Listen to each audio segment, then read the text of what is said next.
सतीश उर्फ खोक्या भोसलेला प्रयागराज मधून अटक करण्यात आली आहे। सतीश भोसलेला आज बीडमध्ये आणलं जाणार आहे।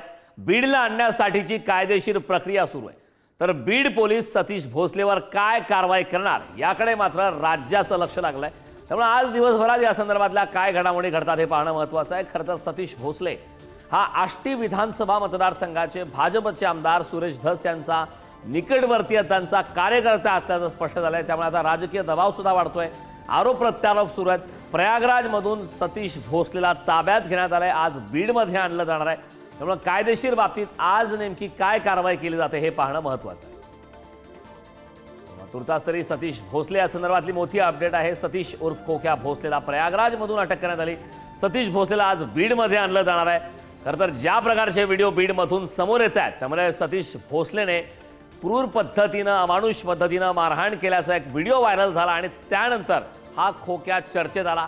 मात्र शोध मोहीम घेतल्याच्या नंतर या सतीश भोसलेचे आणखीन काही कारणामे समोर आलेत, ज्यामध्ये पैशाची उधळण करताना सुद्धा व्हिडिओ समोर आले होते। या संदर्भात ताजी अपडेट देण्यासाठी आपले बीडचे प्रतिनिधी उदय नागरगोजे आपल्यासोबत जोडलेत। उदय, खरं तर सतीश भोसलेची शोध मोहीम एक आठवडाभर सुरू राहिली आणि त्यानंतर अखेर त्याला प्रयागराजमधून ताब्यात घेण्यात आलं। आज बीडमध्ये आणलं जाणार आहे। काय घडू शकतं आज दिवसभरात बीडमध्ये?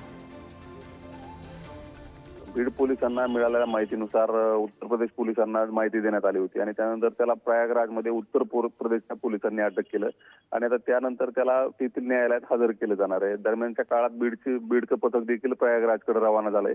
त्या सकाळी त्या ठिकाणी पोहोचेल आणि ज्यावेळी त्याला न्यायालयात हजर केलं जाईल त्यावेळेस बीडमधील पोलिसांचं जे पथक आहे गुन्ह्याच्या संदर्भातचे कागदपत्र न्यायालयात सादर करणार आहे। त्यानंतर न्यायालयाकडून ट्रान्झिट रिमांड म्हणून एक आदेश असतो तो घेतला जाणार आहे। यामध्ये प्रवासाचा वेळ वगळता इतर 24 तास आरोपीला ताब्यात ठेवण्याची मुभा न्यायालय देतं आणि ते ट्रान्झिट रिमांड घेतल्यानंतर तिथून त्याला विमानाने आणायचे किंवा रेल्वेने आणायचे याबाबतचा निर्णय होणार असून साधारणतः आज रात्रीपर्यंत तो बीडमध्ये येऊ शकणार आहे आणि त्यानंतर पुन्हा त्याला येथील न्यायालयासमोर हजर केलं जाणार आहे। असं एकंदरीत परिस्थिती आहे। याबाबत जे या सर्व ज्या घडामोडी आहेत यावर स्वतः पोलीस अधीक्षक नवनीत कावत यांनी लक्ष दिलं असून खोक्याला इथपर्यंत आणणं आणि त्यानंतर पुन्हा न्यायालयात हजर करणं या कामासाठी ते स्वतः लक्ष ठेवून आहेत। आपण आता पाहू शकतो की कशा पद्धतीनं खोक्याला अटक केली आहे। त्याच्यावर 3 ते 4 गुन्हे देखील दाखल आहेत।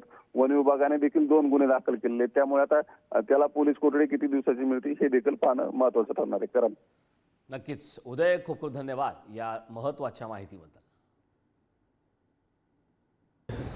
सतीश भोसले जिस दिन से हमने क्राइम रजिस्टर किया था उस दिन से वो फरार था। उसके पीछे हमारी पुलिस उसकी हर एक लोकेशन हर एक उसके मूवमेंट पे हम पीछा कर रहे थे। फाइनली उसका पीछा करते करते हमारे को प्रयागराज में उसकी लोकेशन मिली और यूपी पुलिस के साथ कोऑर्डिनेशन में रह के हमने उसको प्रयागराज से अरेस्ट किया। सर, क्या आगे की प्रोसेस है? अभी जो फिलहाल रिसेंटली हम लोगों ने टोटल 3 FIR रजिस्टर की हैं, जिसमें से 2 FIR Shirur Kasar police station में है, 1 FIR चकलम्बा पुलिस स्टेशन के अंडर है, 1 FIR फॉरेस्ट एक्ट के तहत फॉरेस्ट डिपार्टमेंट ने दाखिल की है। तो उसको अरेस्ट करने के बाद इन सभी इन्वेस्टिगेशंस में उसको लिया जाए।